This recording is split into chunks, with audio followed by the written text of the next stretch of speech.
राधे राधे, कशात सगळे तुमच्या नवीन ब्लॉगमध्ये सगळ्यांचं मनापासून स्वागत आहे. सकाळ सकाळचं वातावरण पाहू शकतो. 6:30 वाजता गावाकडे आल्यानंतर एकदम भरगच्च आभाळ आलेलं होतं. तर ऋतू कोणता सुरू आहे काही समजत नव्हतं. आमच्यासारखी भाग्यशाली पिढी दुसरी कोणतीच नाही बरं का, कारण आम्हाला एकाच ऋतूमध्ये सगळ्या ऋतूंचा आनंद घ्यायला मिळतो.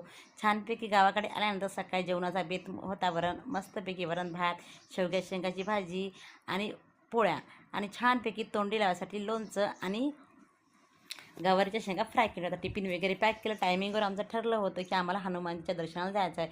आता आमच्या मरसूळ गावापासून 15 किलोमीटरवरच देवाचं मंदिर होतं, पण आम्ही तिथं आतापर्यंत कधी गेलो नव्हतो.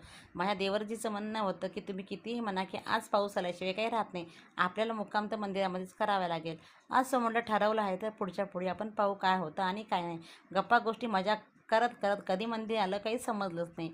गेल्यानंतर हनुमानजीचं दर्शन घेतलं आणि पहिल्यांदाच खरंच खूप छान वाटलं की मस्त एकदम डोंगरामध्ये हे मंदिर आहे.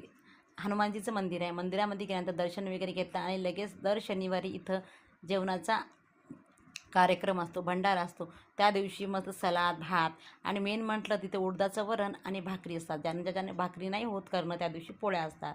मग आम्ही डब्बेसोबत नेले होते, त्यामुळं मस्तपैकी तिकडून उडदाचं वरण आणि भात आणला होता आणि मस्त शेतामध्ये बसून आम्ही जेवणाचा आनंद घेतला. सगळ्यांसोबत वनभोजन करण्याचा आनंद काही वेगळाच असतो आणि 2 घास पोटामध्ये शिल्लकही गेले होते. लेकरांनीही मस्त पोटभर जेवण केलं. जेवण झाले की सगळेजण पटापट आपले मोबाईल हातामध्ये घेऊन बसले होते.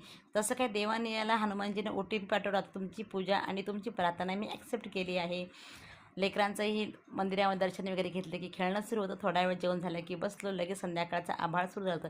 आता आम्हाला संध्याकाळी पुन्हा जेवणाचं आमंत्रण होतं संदीप भाऊच्या शेतामध्ये. आजचा शनिवारचा दिवस खूप मस्त गेला, कारण की दोन्ही टायमिंगला आम्हाला शेतामध्ये जेवायला भेटलं होतं आणि एकदम मोकळ्या वातावरणामध्ये. खरंच शहरांमध्ये असलं की हे गावाकडचे आपुलकीचे क्षण आपण सगळेच मिस करतो. चुलीवर छानपैकी वहिनीनं गरमागरम मस्तपैकी स्वयंपाक केला. पातोड्याची भाजी, वरण, भात, पोळी आणि त्यांच्यासोबत गप्पा गोष्टी करता करता स्वयंपाकही आमचा झाला होता. छानपैकी बाहेर शेतामध्ये अंगणामध्ये बसून जेवण झालं की आईस्क्रीमचाही आनंद घेतला. जेवण झाल्यानंतर आईस्क्रीम ही आम्हा सगळ्यांना मात्र मनापासून आवडते. खरंच खूप छान वाटलं. गावाकडची फिलिंग, शेतामधलं वातावरण पाहू शकता.